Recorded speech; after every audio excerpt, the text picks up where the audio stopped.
Hi అండి, welcome to our channel అమ్మ వంటల బడి.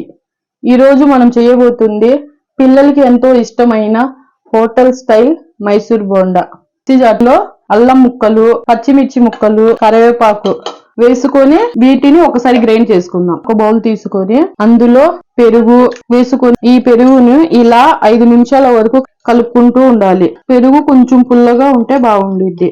1/2 స్పూన్ ఉప్పు, కుకింగ్ సోడా, 1 స్పూన్ ఆయిల్, ఇవన్నీ బాగా కలుపుకోవాలి. చూశారు కదా, ఇందులో బబుల్స్ కనిపిస్తున్నాయి కదా, ఇలా బబుల్స్ వచ్చే వరకు కలుపుకొని 1 కప్ మైదా వేసుకోవాలి. ఇప్పుడు ఇందులో కొద్దిగా గోరువెచ్చని నీళ్లను పోస్తూ కలుపుకోవాలి. దీన్ని ఇలాగా ఉండలేకుండా బాగా కలుపుకోవాలి. మరీ పలుచగా అయిపోకూడదు, మరీ గట్టిగా అయిపోకూడదు. దీన్ని బాగా కలుపుకున్నాం కదా, ఇప్పుడు చేత్తో కలుపుకుందాం. దీన్ని ఇలాగా వీడియోలో చూపినట్టు ఇలా 5 నిమిషాల వరకు బాగా కలుపుకోండి. ఇలా చేయటం వల్ల ఈ పిండిలో ఎయిర్ ఫామ్ అయింది. ఇందులో జీలకర్ర, కచ్చా దంచుకున్న అల్లం పచ్చిమిర్చి పేస్ట్ 1 స్పూన్, దీన్ని 2 నిమిషాల వరకు బాగా మిక్స్ అయ్యే వరకు కలుపుకుందాం. ఈ పిండిని ఇప్పుడు మూత పెట్టి 1/2 అవర్ వరకు పక్కన పెట్టుకుందాం. చూడండి, మైసూర్ బోండా పిండి రెడీ అయిపోయింది. మైసూర్ బోండాలు వేసుకుందాం.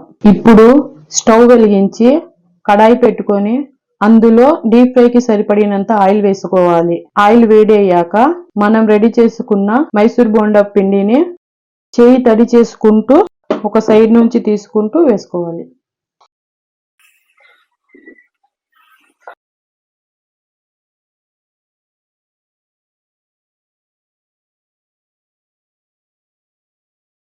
మంటను మీడియం లో పెట్టి ఈ బోండాలను అన్ని వైపులా తిప్పుతూ గోల్డెన్ బ్రౌన్ కలర్ వచ్చే వరకు ఫ్రై చేస్తూ ఉండాలి.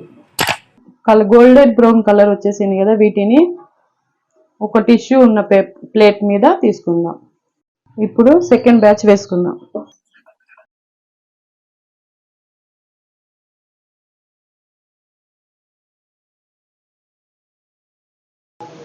చూడండి, వేడి మైసూర్ బోండా రెడీ అయిపోయింది. వేడి ఉంది చూడండి. వీటిని ఉదయం బ్రేక్ఫాస్ట్ గా తీసుకోవచ్చు, ఈవినింగ్ స్నాక్స్ గా కూడా తీసుకోవచ్చు, నైట్ డిన్నర్ గా కూడా తీసుకోవచ్చు. లోపల పిండిగా కాకుండా ఎంత ఫ్లఫీగా ఉందో. దీన్ని పప్పుల చట్నీ, టమాటా చట్నీతో ఆరగించండి. ఇవి ఏ చట్నీ కాంబినేషన్తో అయినా బాగుంటాయి. నేను పల్లీ చట్నీ చేశాను, టమాటా చట్నీ చేశాను. ఇవి దేంట్లో అయినా సూపర్గా ఉంటాయి. పిల్లలకి ఇష్టమైన మైసూర్ బజ్జీ రెడీ. ఇవి పిల్లలు పెద్దలు ఎంతో ఇష్టంగా తింటారు. పల్లీ చట్నీతో టేస్టీగా ఉంది. ఇప్పుడు టమాటా చట్నీతో ట్రై చేద్దాం. ఇవి చాలా రుచిగా ఉన్నాయి. ఒక్కసారి మీరు కూడా ట్రై చేసి చూడండి. ఈ వీడియో మీకు నచ్చినట్లయితే లైక్ చేయండి, షేర్ చేయండి. ఇలాంటి మరిన్ని వీడియోల కోసం అమ్మ వంటల బడి ఛానల్ని సబ్స్క్రైబ్ చేయండి.